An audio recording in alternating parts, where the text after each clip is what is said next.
यस्य स्वयं स्वभावाप्तिरभावे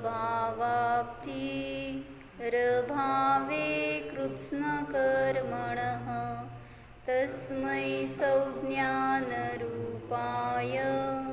नमोस्तु परमात्मने। जय गुरु 24 भगवान की जय।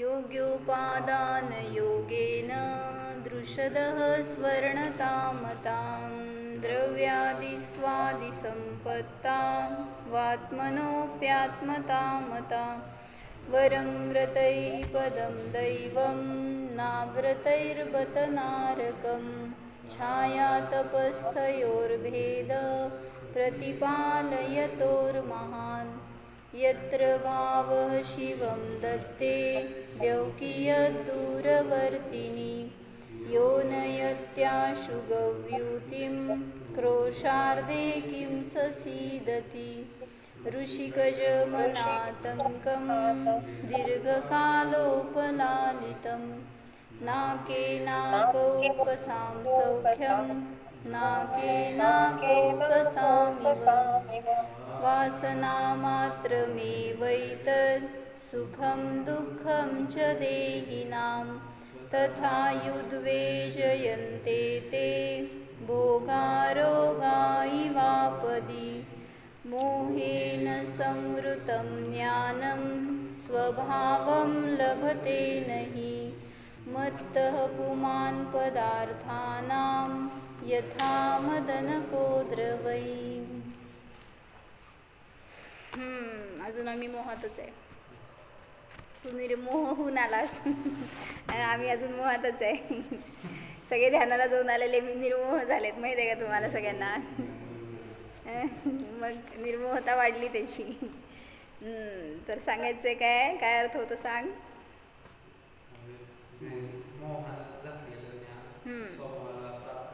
मोहाने झाकलेलं ज्ञान स्वभावाला प्राप्त करू शकत नाही. मदन कोद्रू नावाचं धान्य खाल्लेला मनुष्य पदार्थांचं यथार्थ स्वभाव जाणू शकत नाही. तो उन्मत्त झालेला असतो. म्हणून ते सांगतायत की जसं तो व्यसनी असणारा नशा केलेला मनुष्य त्याला खरं खोटं हे समजत नाही. त्याचं ज्ञान सगळं खोटंच असतं. मग तसं जो मोही जीव आहे तो सुद्धा व्यसनी आहे. तो सुद्धा नशेमध्ये आहे. तो उसको भी पदार्थ का यथार्थ ज्ञान नहीं होता.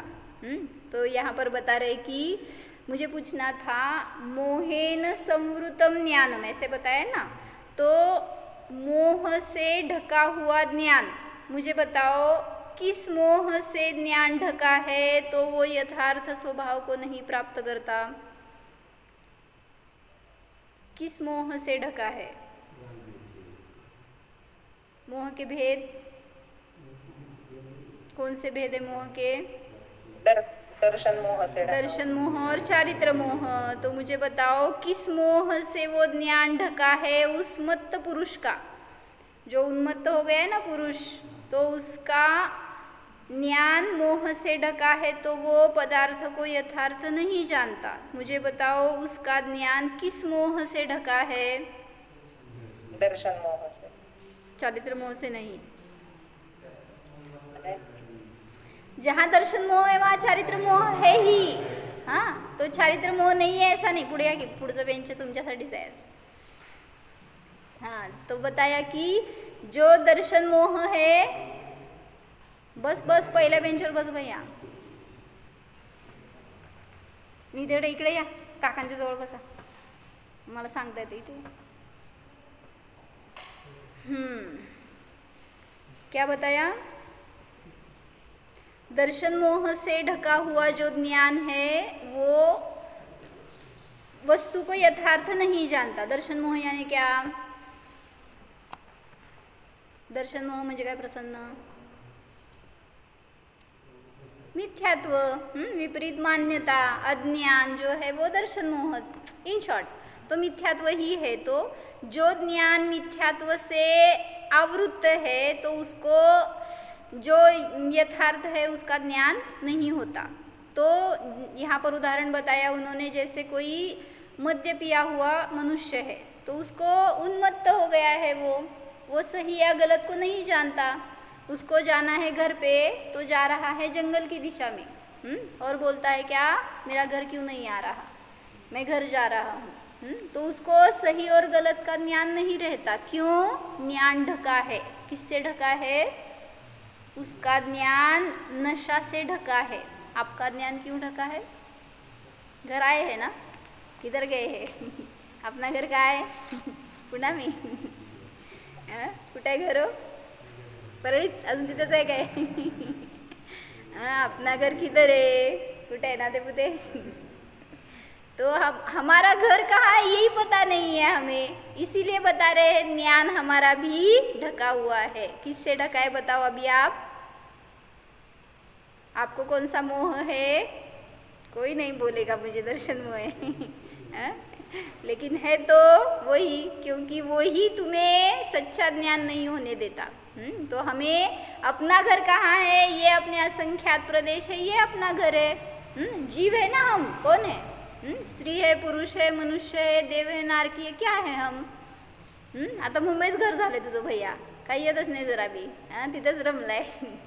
म्हणजे ते आपल्याला आपलं घर वाटतं, हे आपल्याला घर वाटतं का आपलं?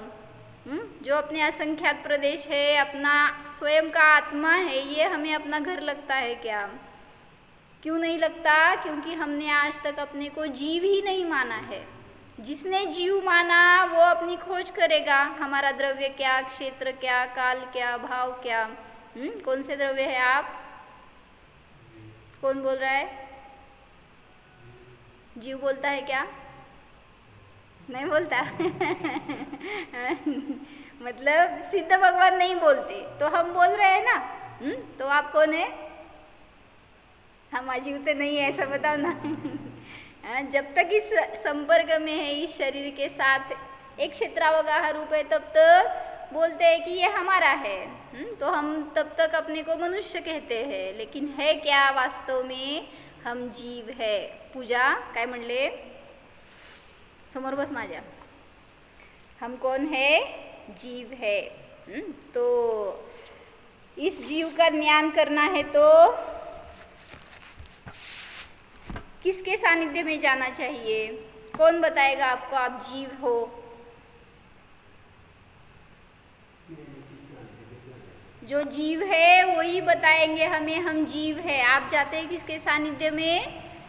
निर्जीव के, अजीव के सानिध्य में जाते हैं, हमें अपना परिचय हो। जैसे अभी आपने ध्यान किया, ये ध्यान शिविर में बैठे थे अभी 10 दिन के लिए, तो वहाँ पे उन्होंने आपको शब्द से क्या बोलते हैं, संबोधित किया, शब्द से आपको मार्गदर्शन किया। क्या? मैं शुद्ध हूँ, मैं जीव हूँ, मैं एक हूँ। बताओ आपने किसको देखा? किसको देखेंगे अगर आपको ऐसे बताएंगे तो? हमने उस शब्द को देखा ना, तो उस शब्द को जब तक देखेंगे, पकड़ के रखेंगे, तब तक आपको वाच्य नहीं मिलेगा। क्यों नहीं मिलता? मोहेन समृतम ज्ञानम। आपका ज्ञान कैसे है? ढका हुआ है, जानते नहीं है क्या है वो चीज़। जैसे अभी मैंने समझो मुंबई नहीं देखी है और तुम मुझे मुंबई का बहुत वर्णन सुना रहे हो, मुझे कितना आनंद आएगा उसमें। वो चीज़ ही मुझे पता नहीं है, मैंने उसको फील नहीं किया है, तो वो मैं उससे अपरिचित ही रहूँगी। तो इसलिए ध्यान में पहले ये आपको जो वर्ड्स बता रहे हैं, उसके जो विशेषण बता रहे हैं, तो उससे आपको उसका स्वरूप देखना है। जैसे मैं शुद्ध हूँ ये आपको बताया, तो आपने क्या फील किया? आता तुमची परीक्षा आहे। तिथं नव्हती, इथं परीक्षा आहे आता। सांगायचं कसं? फील केलं का? म्हणजे शुद्धता हा अनुभवाचा विषय आहे, शब्दातला विषय नाही आहे। त्यामुळे सांगणारा किती म्हणून सांगणार सांग ना। म्हणजे मला खूप छान अनुभव आलाय, जसं तुला छान अनुभव आलाय, तू किती सांगणार, कसं सांगणार? कितीही तू शब्दातून मांडायचा प्रयत्न केला तरी सुद्धा हां तुमची बाजू घे ना, मी आपलं सांगते। म्हणजे आपल्याला ज्यांनी सांगितलंय ना तुम्हाला आता, त्यांना कसा अनुभव येतोय ते त्यांनी प्रगट करायचा प्रयत्न केलाय, ते शब्द थोडे असतात पण त्यातून भाव खूप ग्रहण करावा लागतो जेव्हा आपण ध्यान करतो. क्या बताया? जब हम ध्यान करते हैं तो जितना बताया उससे ज़्यादा समझो. समझना ज़्यादा है, सुनना कम है. आपने क्या किया? सुनते ही रहे, सुनते ही रहे. हाँ? हाँ?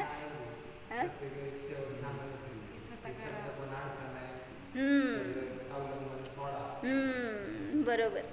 म्हणजे एक वातावरण असं असतं ना, ते बरोबर खरंच ज्याला लय लागली ना त्याच्यातून तर ग्रहण करता येतं. बसला का भैया कधी? बसा ध्यानाला, स्पेशली बसा. काय म्हणतो सांग रे भैया, तुझं ऐकायचं सगळ्यांना. बघ माझं नाही ऐकायचं. तो म्हणतोय की शेवटी ध्यानाच्या शेवटी सांगितलं त्यांनी, असं गाईड केलं की शब्द अडचण आहेत तुम्हाला, शब्दामध्ये अडकू नका, शब्दाच्या पुढं जावा. अजून काय सांगितलं? हां बोला. शैला ती सांगा की काय? शब्द हे तुम्हाला परोक्ष आहेत किंवा इंद्रिय ज्ञानामध्येच अडकवणारे आहेत. शब्द जड आहेत, शब्द तुम्हाला चेतनेपर्यंत नेणारे नसतात. बस तुम्हाला रूप दाखवण्यासाठी मांजराला वाघाची मावशी म्हणतात. मग मांजराला धरून बसला तर हाच वाघ आहे म्हणून वाघ समजणारच नाही कधी आपल्याला. मग तसंच हे शब्द आहेत ना, हे शब्द बस तुम्हाला तिथपर्यंत नेणारे आहेत पण त्या पुढं जाऊन त्यांना सोडावं लागणार तर तुम्हाला दिसणार आत्मा. हां, आपण आपल्यामध्ये आहे हे जाणीव करावं लागणार तर समजणार. हाँ, तर मला सांगायचं होतं की मोहेन संवृतम ज्ञानम. क्या बताया? मोह से ढका हुआ ज्ञान है तो ध्यान कितना भी करो उसको आत्मा नहीं मिलेगा. दो जीव है ना, एक भव्य है एक अभव्य है. किसे भव्य कहते हैं भैया? अक्षय भैया, भव्य किसे कहते हैं, अभव्य किसे कहते हैं पता है? पूजा बोल. भव्य कोणाला म्हणायचं? सामान्य सांगा. प्रसन्न. भव्य म्हणजे? बर. भव्य म्हणजे म्हणतो ना, पण काय म्हणजे काय असतं ते? हाँ, जिसमें सम्यक दर्शन प्राप्त करने की या मोक्ष गमन करने की पात्रता है, योग्यता है, एबिलिटी है, उसी को भव्य कहते हैं. आप कौन है सब लोग? होय. लगेच डब्बा लोग भव्यच है आम्ही. अगर हमने स्वयं को जाना है, निर्णय किया है स्वयं का, तो वही भव्य जीव है. ठीक है, अभी आपने नहीं किया तो अभव्य हो गया ऐसा अर्थ नहीं है, लेकिन निर्णय करना है ना हम भव्य है का अभव्य है. तो इसका एक ही सॉल्यूशन है कि स्वयं का निर्णय करो स्वयं के ज्ञान से. कोई आकर आपको बताएगा कि हाँ आप सम्यक दृष्टि हो गए. बोल का तुला कोणाचा? तो ऐसा अगर बोलेंगे तो हम नहीं हो जाते. जिसको स्वयं का निर्णय हो गया वही सम्यक दृष्टि हो सकता है. तो इसलिए भव्य किसे कहते हैं? जो अपने को जान सकता है, जिसको अपनी पहचान हो गई है, जिसके ज्ञान से मोह का आवरण दूर हो गया है, उसी को भव्य, पर्याय में प्रकट हो गई उसकी भव्यता, तो उसको कहते हैं. या कर सकता है जो, उसे भव्य कहते हैं. तो एक सामान्य लक्षण बताया शास्त्रों में कि भव्य किसे कहते हैं. तो एक गाथा बताई उसकी. तत्प्रति प्रीति चित्तेन येन वार्तापि हि श्रुता निश्चितम स भवेद भव्यः भावी निर्वाण भाजनम. समजलं नाही म्हणा? तत्प्रति प्रीति चित्तेन. समजलं? समजण्यासारखं आहे. तत्प्रति प्रीति चित्तेन, प्रिय हृदयाने, प्रीतीने जो कहे, एन वार्तापि हि श्रुता, जो भी ये बताया है ना, ये बहुत प्रीति से जो सुनता है, बहुत जिज्ञासा से, बहुत आनंद से जो सुनता है ना, निश्चितम स भवेद भव्यः. मतलब असं वाटलं का मी आहेच बस. मुझे इतना आनंद आता है क्या जब हम सुनते हैं, तो हम भव्य है. ऐसा एक स्थूल लक्षण बताया है. लेकिन उसी को, उसमें प्रीति होती है जिसको उसका आकर्षण होता है, जिसमें वो, जिसको रति होती है, क्या बोलते हैं, उसमें उसका मन रम जाता है, उसको आनंद आता है, तो उसी को भव्य कहते हैं. निश्चितम स भवेद भव्यः भावी निर्वाण भाजनम. वही भविष्य में निर्वाण को प्राप्त होता है. कौन? कौन? मैं, ऐसा निर्णय करो ना, इतना करने के लिए तो आते हैं जिनवाणी सुनने के लिए। ये हमें अपने ज्ञान पर से आवरण दूर करने वाली है जिनवाणी अपनी। तो ये बता रही है, तो सुनकर वैसा अनुभव करो, वो आनंद लो, फील करो, तो आपको भी भव्यता प्रकट हो जाएगी। जोरात बोल, सगळ्यांना ऐकायचं तुझं। हां, ऐका हो।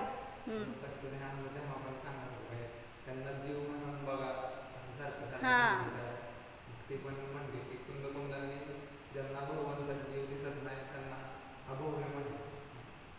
ज्यांना भगवान दिसत नाहीत। हाँ हाँ हाँ, क्या बताया उन्होंने? भगवान के दर्शन करते समय जिसको भगवान में जीव नहीं दिखा वो कौन है? वो कौन है? तुम्हीच म्हणताय, मी नाही म्हणली। वो कौन है? अगर आपको भगवान में जीव नहीं दिखेंगे तो वो अभव्य है। क्योंकि ऐसा देखो ना, आज तक हमने देखा नहीं है भगवान को जीव रूप में, तो अभी देखो दिखते हैं क्या वो हमें? जीव है, हमारी जैसी उसमें भी चेतना है। हम उनको मूर्ति देखते हैं ना, प्रतिमा देखते हैं, इसलिए हमने उनमें स्थापना की है ये भूल जाते हैं, उसी को हम दर्शन कर रहे हैं ये भूल जाते हैं, फिर उनकी जो रूप है, रचना है, उसी में अटक जाते हैं बाह्य रूप में। तो वो भगवान नहीं है। जीव, जो जीव है वहाँ पर स्थापित किया हुआ, वो सच्चे भगवान है। तो उनमें जिसको जीव दिखा उसी को स्वयं में जीव दिखेगा, स्वयं जीव हूँ ये दिखेगा। तुझ्या बायकोसाठी हिंदी सांगा लागले मी, पाठवून देते ना ताई, ते आले नाही म्हणून। तो क्या बताया, इसलिए हाँ मुझे एक बताना था। प्रवचन सर असं तर घे भैया। हाँ,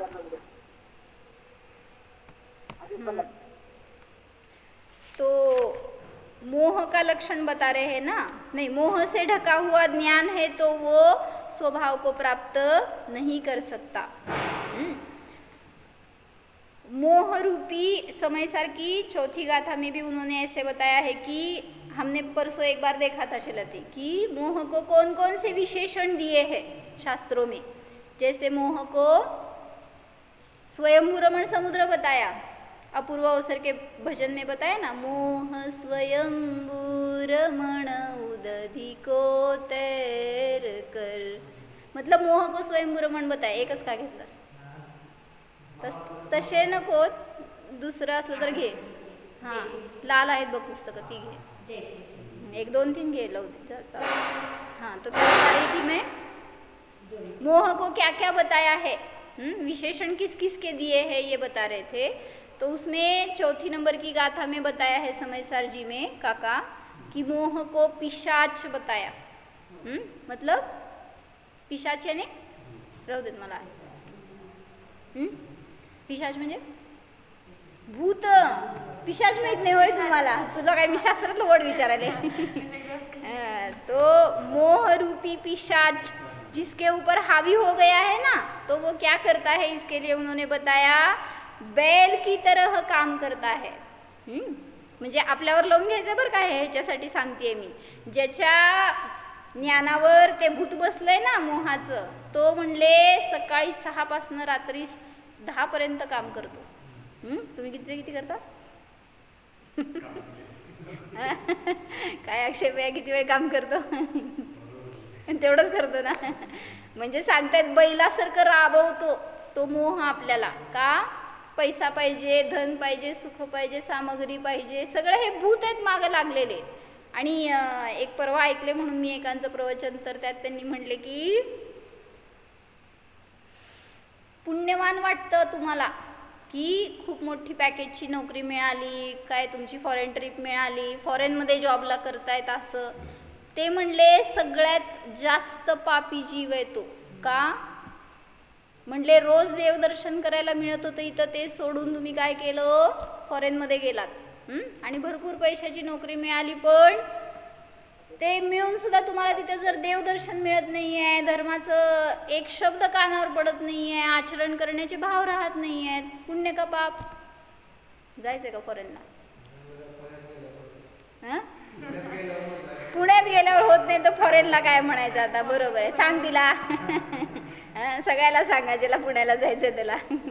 म्हणजे आपल्या स्थानात राहून म्हणलं ना, म्हणून धर्म करू शकतो आपण. आपलं स्थान सोडलं की सगळं बिघडलेलं असतं.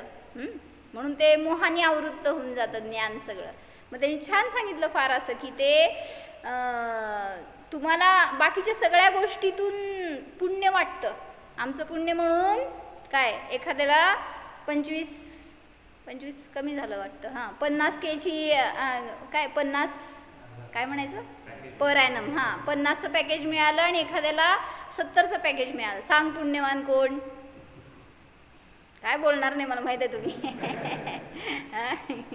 म्हणजे माहिती आहे, राबवणार. ज्याला धन वाढणार आहे ना, त्याला तेवढं जास्त राबवतात, तेवढी जास्त रिस्पॉन्सिबिलिटी येते, तेवढं जास्त तुम्हाला प्रेशर असतं. म्हणजे चांगलं का वाईट हे?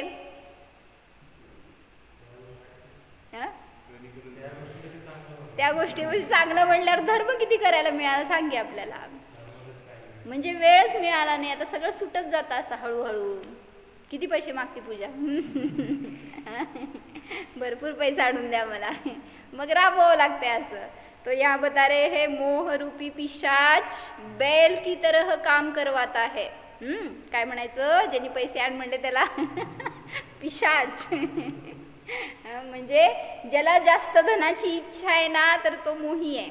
आणि त्या मोहाने तो स्वतः पण राबतो आणि इतरांना पण राबवतो. म्हणून म्हटलं की मोहाची संस्कृत मध्ये कोणता शब्द आहे? माझ्याकडे आता नाही आहे. समयसार घे रे. म्हणू का मी, वाचू का? नाही, गाथेत नाही, टीकेत आहे. टीकेतच की, बघून सांगते मी. मोहाचे भूत असते ते काहीही करायला लावते हे सांगितलं. समयसार तिथेच असेल, तिथंच नाही, वरच प्रवचनसारच्या जवळच असेल बहुतेक. बघ,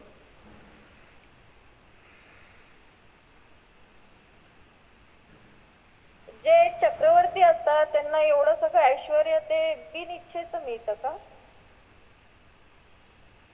चक्रवर्ती पद नियमाने सम्यक दृष्टीलाच मिळतं.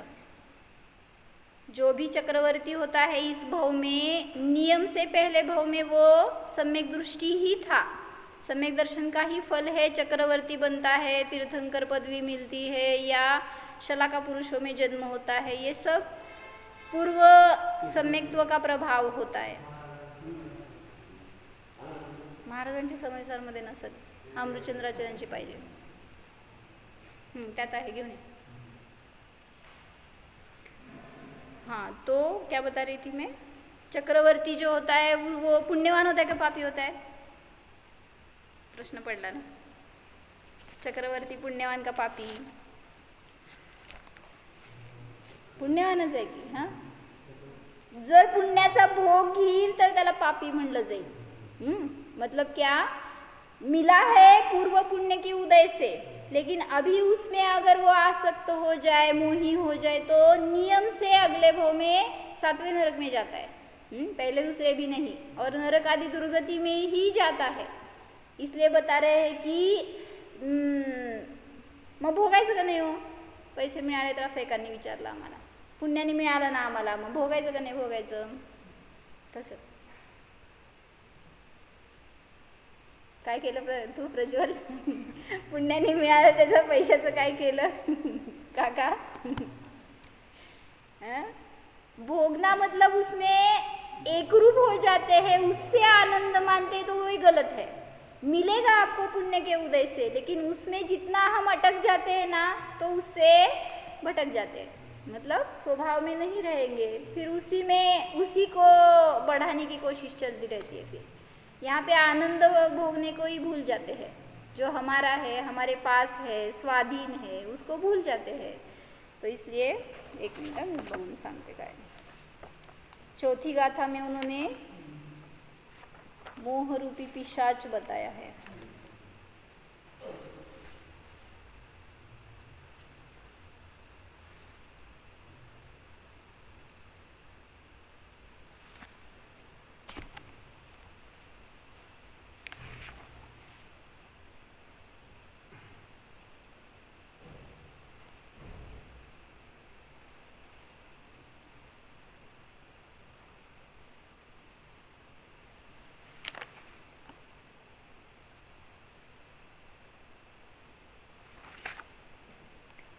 ग्रहेण ऐसा शब्द दिया है उन्होंने। मोह ग्रहेण, मोह से ग्रसित जो हुआ है वो, मतलब भूतबाधा झाली म्हणतो ना आपण, त्याला त्यांनी चांगल्या शब्दात मोहाने ग्रसित म्हटलं. म्हणजे पिशाच्याने ग्रसित असंच म्हटलं जाते की ग्रासलेला, कशाच्या तर द्वारे ग्रासलेला, म्हणजे तिथं आता त्या मोहाला पिशाच्याची उपमा दिली. मोह ग्रहेण त्याच्यात नाही आहे भैया, समयसारमध्ये आहे. मोह ग्रहेण गौहुईव वाह्यमानस्य, मोह से ग्रसित होने वाले जीव के द्वारा गौहुईव, बैल की तरह, वाह्यमानस्य मतलब बोझा ढोने लगता है, बोझा ढोने वाला होता है. जो न कर सके वो भी सब कार्य करने के लिए तत्पर हो जाता है. तो इसलिए बता रहे कि ये मोह हमें अच्छी गति नहीं देने वाला, मोह से नियम से दुर्गति ही होगी. जो भी होगा उसमें अटक जाएगा तो उसको दुख ही फल भोगना पड़ेगा. तो एक जगह ऐसा क्वेश्चन पूछा था, ऐसा कौन सा इन्फेक्शन है जो सबसे फास्ट, काय म्हणायचं, फैल जाता है. ऐसा कौन सा इन्फेक्शन है, कोरोना म्हणती है. मोह, मतलब कैसे, मुझे एग्जाम्पल देकर बताओ. बायकांना लवकर समजते तसलं. सांग पूजा. मी बायकात राहतच नाही म्हणून.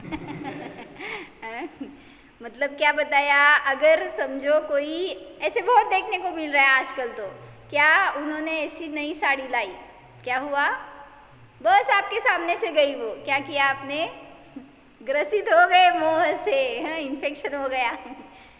किसी ने नया गहना बनवाया तो अगर वो डालकर आएगी तो आपको दिख गया, क्या हुआ, पतिदेव को बोल दिया मुझे ऐसा चाहिए ही, ये इन्फेक्शन है.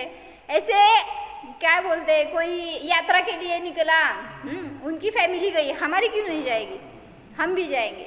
मतलब विरक्ति से, भक्ति से सब कम हो जाता है. वो गई इसलिए हम जाएंगे, ये हो गया इन्फेक्शन. इन्फेक्शन लगता नहीं है बराबर, वो लगना चाहिए ऐसा, वो इन्फेक्शन है. या वो दुबई को गए, आपको पता है, क्या किया, प्लानिंग शुरू हो गई यहीं से, जहाँ पे समझ में आ गया ना, वो स्विट्ज़रलैंड गए, थाईलैंड गए, हम भी जाएंगे. मतलब ये हो गया इन्फेक्शन. मतलब जो उसका सही गलत का निर्णय ही नहीं रहता पीछे उसके. तो ऐसे अनेक प्रकार के इन्फेक्शन. और कैसे, व्रत किया किसी ने, बताओ, उन्होंने 5 उपवास किए थे लास्ट टाइम, क्या क्या करना है अभी हमें, उन्होंने किए तो हम भी करेंगे. मतलब विवेक कितना हो रह गया उसमें, ज्ञान पूर्वक, आनंद पूर्वक, वो सब भूल जाते हैं. वहाँ पे जब करेंगे व्रत तो वो आनंद नहीं आता. तो इसलिए बताते हैं ऐसे अलग अलग प्रकार के इन्फेक्शन रहते. काय सिद्धचक्र विधान त्यांनी केलं, त्यांच्यापेक्षा आम्ही, त्यांनी काय बदामाचं केलं, आम्ही काय करणार. कशामध्ये लोक डोकं घालतात देव जाणे. म्हणजे कशानी महानता, हे सगळं मोह आहे. तो इस मोह का इन्फेक्शन अगर हो जाए तो बहुत ज़्यादा जल्दी फैल जाता है. जल्दी उससे ग्रसित हो जाता है जीव और नियम से दुर्दशा को प्राप्त होता है. मोही जीव ही मोह को शेयर करता है, पता है, मोही जीव मोह को शेयर करता है, सब्सक्राइब करता है, लाइक करता है, कमेंट करता है. सगळं करता है मोही जीव. काय करतो, मतलब मोह को ही हम बढ़ावा देते हैं ना. अच्छा किया तुमने, क्या किया, धंदा चांगलं केला तुम्ही, किंवा तिथे जॉब केला बरं झालं, किंवा इतकं पैसे लवकर मिळवला, कसलं भारी प्रसन्न, म्हणजे प्रसन्नच झालेला असतो आपण लगे. मतलब कोई किसी के मोह को पुष्ट करता है तो वो हमारे लिए इष्ट होता है. मतलब समझ में आया ना क्या बताया आपको. अगर पूजा क्या किया अक्षय भैया ने, बहुत अच्छी डिश बनाई तुमने, क्या हो गई तुम, ऐसे लगा क्या तुम्हें कि मैं तो इससे भिन्न हूँ, मैं तो ये करने वाला नहीं, जानने वाला हूँ, ऐसे कितना लगता है, नहीं लगता, क्यों भूल जाती है, बोलते ही नहीं वो, ऐसा बोल रहे क्या. मतलब वहाँ हम मोही हो गए कि नहीं, तो यही बोल रहे हैं कि ये इन्फेक्शन है। तो इससे जितना हम संभल सकते संभलना चाहिए। तो मुझे ये बताना था। प्रवचन सार में एक गाथा बताई है, कौन सी 180 नहीं 85 नंबर की है, ओनली 85 नंबर की। तो उन्होंने उसमें मोह, राग और द्वेष इसका एक्सप्लेनेशन किया है। 84 नंबर है, सॉरी, प्रवचन सार की 84 नंबर की गाथा है। गाथा 84 है। मोहेण व रागेण व दोषेण व परिणदस्य जीवस्य जायदि विविहो बंधो तम्माते संखवय्यवा। भैया ती घे पीठिका, ते छोटी आली पडेल पुस्तक, उचल, दोन्ही पीठिका काढून टाकतील, ते लहान आहे पीठिका। क्या बताया? मोह से, राग से और द्वेष से परिणत होने वाले जीव को विविहो बंधो जायदि, यानी विविध प्रकार का बंधन होता है, विविध प्रकार से वो बंध को प्राप्त होता है।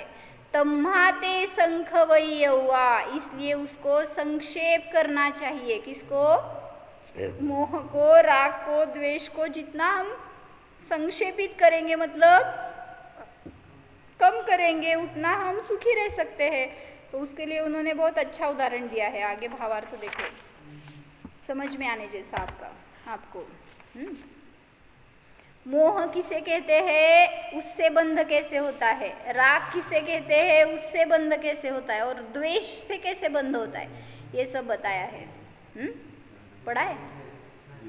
मैंने बताया था क्या? कब? वाचून यायला लावली होती का? मी सांगितलेलं मला नाही आठवत आहे। सांगितली होती का हो मी? ते सांगितलं होतं की हत्तीचं उदाहरण सांगितलं होतं का? हो का? बरं, मीच नाही वाचलं मग। बरं, काय सांगायला ऐका। मोहाने जीव बंधाला प्राप्त होतो हे सांगायला लागले। आता ऐक भैया, होय, तू जरा एक पाऊल पुढंच आहेस। होय, बरोबर आहे, छान, बेस्ट, म्हणूनच मी घेतली गाता।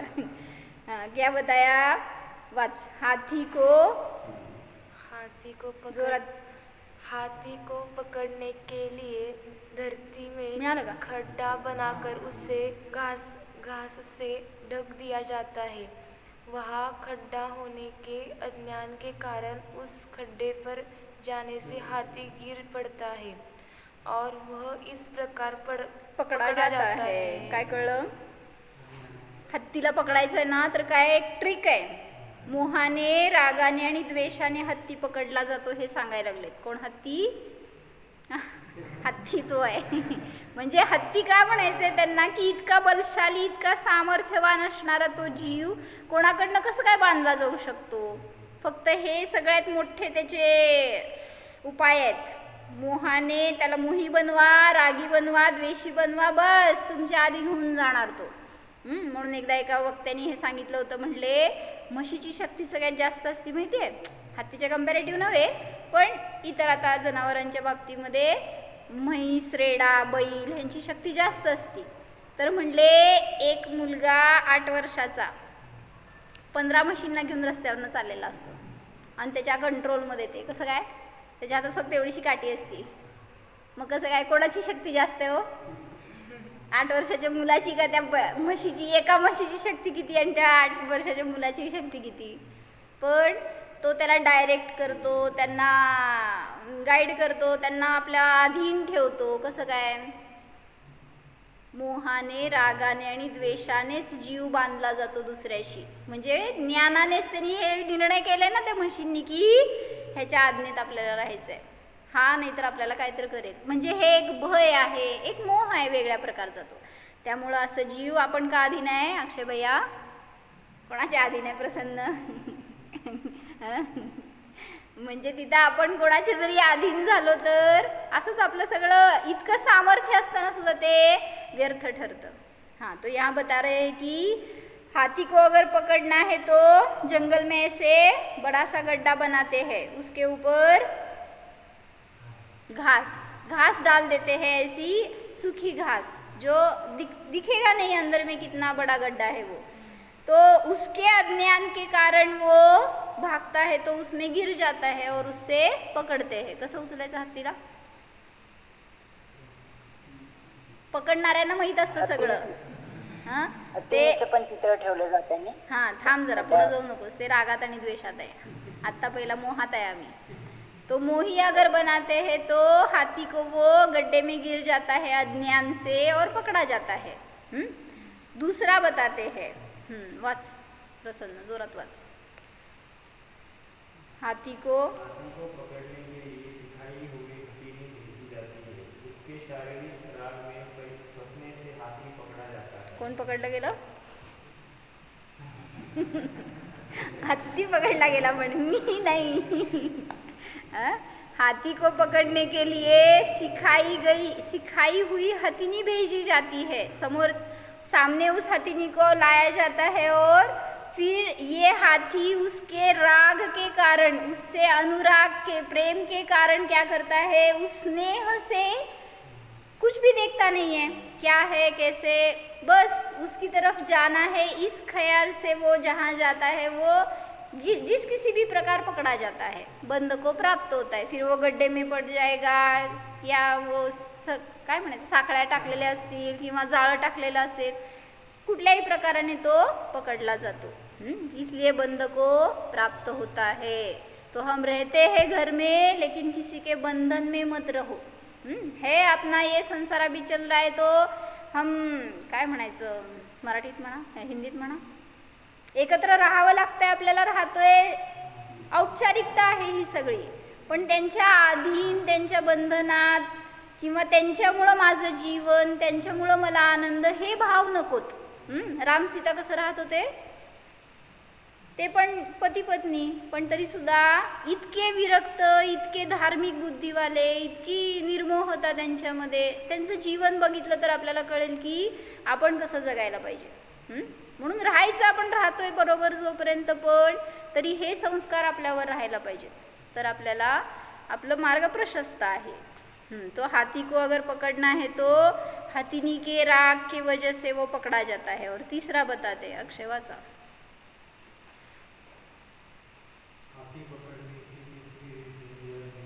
जोरात वाचा. हाथी पकड़ने की तीसरी रीत यह है कि उस हाथी के सामने दूसरा पारित हाथी भेजा जाता है. उसके पीछे वह हाथी उत्तेजित होकर लड़ने के लिए दौड़ता है और इस प्रकार वह पकड़ने वालों के जाल में फंस जाता है. पिक्चरची स्टोरी सांगितलं की नाही सांग. काय झालं, हिरो निघाला हिरोईनगड, मध्ये विलन आला तर फाइट करताय, संपलं, पिक्चर द एंड. ऐसे ही हाथी भी क्यों पकड़ा जाता है, द्वेष के कारण. किससे द्वेष हो गया, हाँ, कोई अपनी हीरोइन को ले रहा है, उसकी तरफ जा रहा है तो वो विलन हो गया. कोण विलन? विलन पण हत्तीच आहे, हिरो पण हत्तीच आहे आणि हीरोइन पण हत्तीच आहे इथं.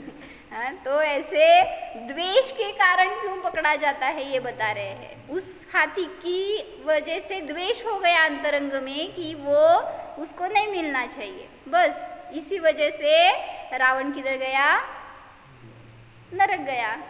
मतलब राम सीता उनकी लाइफ चल रही थी, बीच में आ गया ना रावण. ऐसे ही है. फिर रावण की काय म्हणायचं, रावणाच्या प्रती रामाला द्वेष नाही झाला, त्यामुळं तो मग लढायला का गेला, जावं लागलं. बर, बाजू घ्यायला लागलंस. बरोबर आहे, कारण स्त्रीची रक्षा करणं हे पतीचं कर्तव्य आहे, त्यामुळे तिची रक्षा करण्यासाठी तो गेला, पण वैर नव्हतं. कशावरून सांग बघू. खूप छान रामाचे ॲडवाईस आहेत, त्याच्यावरनं समजतं रामाला रावणाबद्दल द्वेष नव्हता. जसं सांगितलं, रावणाचा वध झाला पण अजून त्याचे प्राण गेले नव्हते जेव्हा तो त्या युद्ध भूमीवर होता तेव्हा. मग त्यावेळेस तिथं लक्ष्मणाला रामाने सांगितलं की रावण हा विद्याधर आहे, त्याच्याजवळ भरपूर विद्या आहेत, फार तो ज्ञानी आहे, हुशार होता फार, आणि कला होत्या त्याच्याजवळ भरपूर, भगवंतांचा भक्त होता तो खूप चांगला. मग रामाने सांगितलं लक्ष्मणाला, जा आणि त्यांच्याकडून विनयाने विद्या शिकून ये.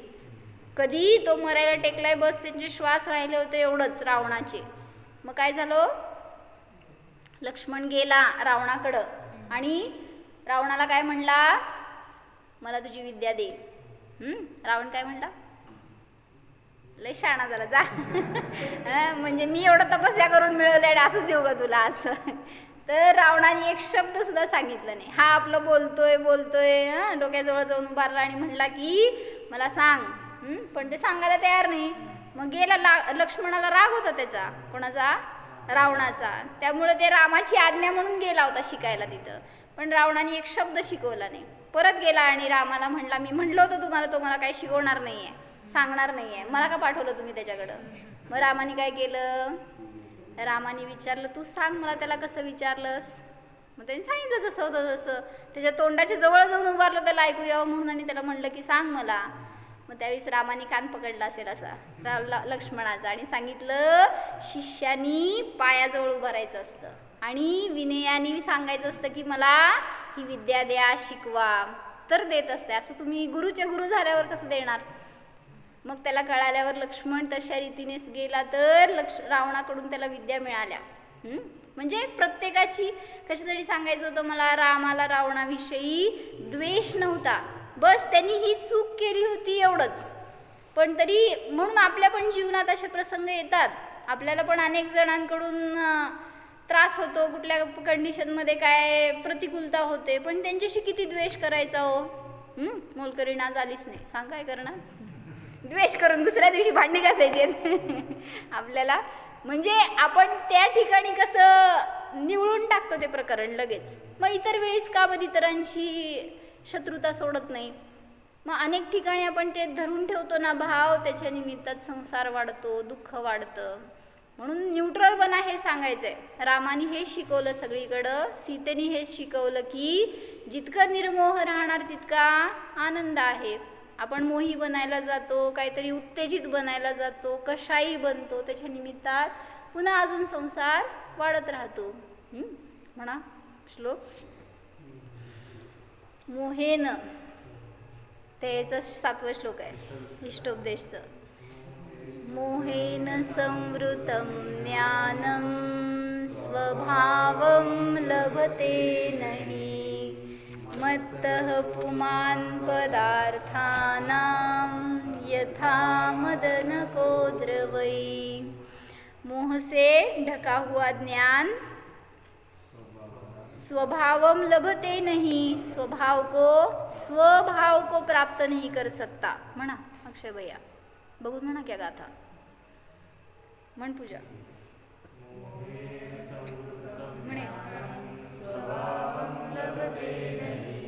मत्तः पुमान् पदार्थानां यथा मदनको द्रवै. मतलब जो कोदरू धान्य को खाने के बाद उन्मत्त हो जाता है, उस पुरुष को पदार्थ का स्वभाव ख्याल में नहीं आता, वो सच्चा जान नहीं सकता. उसी तरह मोह से जिसका ज्ञान ढका हुआ है वो भी पदार्थ को, स्वयं को, स्वभाव को जान नहीं सकता. तो इसलिए हम आज तक हमने अपने आप को क्या समझा है, ये शरीर ही समझा है, इसी से हम अपनी पहचान समझते हैं. क्या है तुम्हारा नाम, काय नाम है तुमचं. हाँ, यही पहचान की है हमने आज तक. हमारा नाम जीव है, ऐसे कभी बोला है हमने. जाओ वो कंपनी आणि सांगा तो ये मान्यता में रखो. बाहर व्यवहार करते वो अलग चीज़ है, लेकिन हमारी मान्यता है क्या, स्वयं टैली करो ना. हमने कब अपने को जीव माना है, जीव समझा है. खाना खाते टाइम पर भूल जाते हैं जीव है, खाने वाले नहीं है. सोने के टाइम पर, सभी क्रिया करते टाइम पर, टीवी देखते हैं, कहीं घूमने गए हैं, कितना याद रहता है हम जीव है. करो ना, इंटेंशनली करो, ऐसे मुझे बताना है. आज तक नहीं किया जाने दो, लेकिन आज अभी कर सकते हैं. सभी क्रियाएं करेंगे, भोग लेंगे, लेकिन उसमें भी मैं जानने वाला हूँ, ये सब करने वाला नहीं. ऐसी जितनी हमारी धारा रहती है तो हम सावध है, फिर आप करके वो कार्य करके भी उससे निर्लिप्त रह सकते हैं। मतलब उससे आपको कष्ट नहीं होगा, आश्रव बंद नहीं होगा।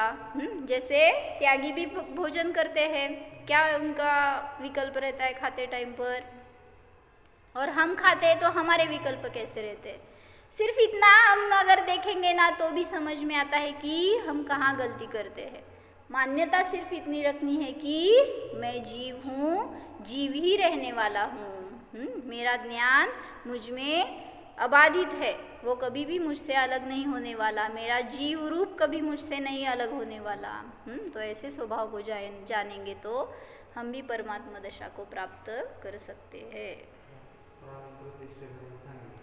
कशाचं? भगवंताच्या मूर्तीला प्राणप्रतिष्ठा केलेली असते, मग आपण प्राणप्रतिष्ठा शरीरात करतोय किंवा धनात करतोय, त्याला आपले प्राण समजतो। बरोबर, छान। ते नाही तर मी नाही, तिथं साक्षात खरंच प्राण आहेत त्यांच्या, तरी तुम्ही त्यांना मानायला तयार नाहीये, किती चुकते। बरोबर, समजलं का? असं ध्यान करा जेव्हा तुम्ही बसताय ना भगवंतांच्या समोर, आपण त्यांच्यामध्ये प्राण ठेवलेलं नाही आहे आजपर्यंत, म्हणून ते आजपर्यंत आपल्याला दगड दिसले। आज त्यांचं दर्शन करताना तुम्हाला ते जीव दिसू देत, असं म्हणून म्हटलं ना, चेहरा त्यांचा इतक्या जवळून बघायचा दर्शन करताना, जेवढ्या जवळून दिसेल, स्पष्ट दिसेल तेवढ्या जवळून, की काय सांगते ती मुद्रा, त्यांचे डोळे काय सांगतायत, त्यांची स्थिरता काय सांगते, प्रसन्नता काय सांगते, हे सगळं आपल्याला त्यातून मिळावं ग्रहण करायला। असं जाऊन दर्शन करा। आपण दरवाजात उभा राहायचं आणि ती एक किती 25 फूट लांब असती प्रतिमा, आणि ती एवढीशी असल्यावर तर काय दिसायची हो? म्हणजे आनंद येऊ दे ना तुम्हाला दर्शन करताना, त्यातून भाव ग्रहण होऊ दे। म्हणून त्यांनी सांगितल्यासारखं प्राण प्रतिष्ठा आपण सगळ्यात केली आहे, आपल्या सगळ्या वस्तूंमध्ये, घरामध्ये, आवडत्या गोष्टींमध्ये, सगळीकडे, व्यक्तींमध्ये, सगळीकडे प्राण ठेवतो आपण आपले, पण स्वतःमध्येच आपण प्राण आहेत हे जाणत नाही। म्हणून भगवंतांना पण जीव पहा, तसा मी पण जीव आहे हे जाणा। हो, आता प्रज्वल ध्यान सांगणार आहे। चल, एक्सपर्ट झालाय आता तू। सांग भैया, मला इथं येत नाही आता, आता तुला जास्त येत। चले, बोल नेमकी, सांग।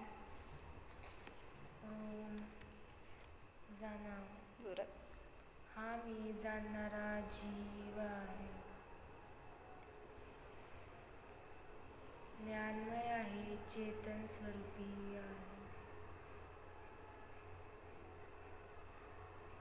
ज्ञाता दृष्टा आहे, हा माझा चेतन स्वरूपी आत्मा न्यायक आहे।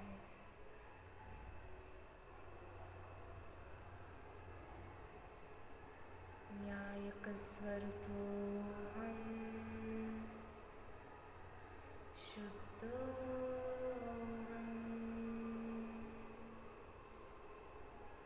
सिद्धोऽहं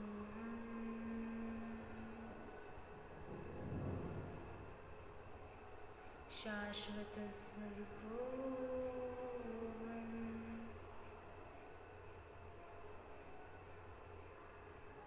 हा माझा आत्मा ध्रुव आहे, शाश्वत आहे, शांत स्वरूप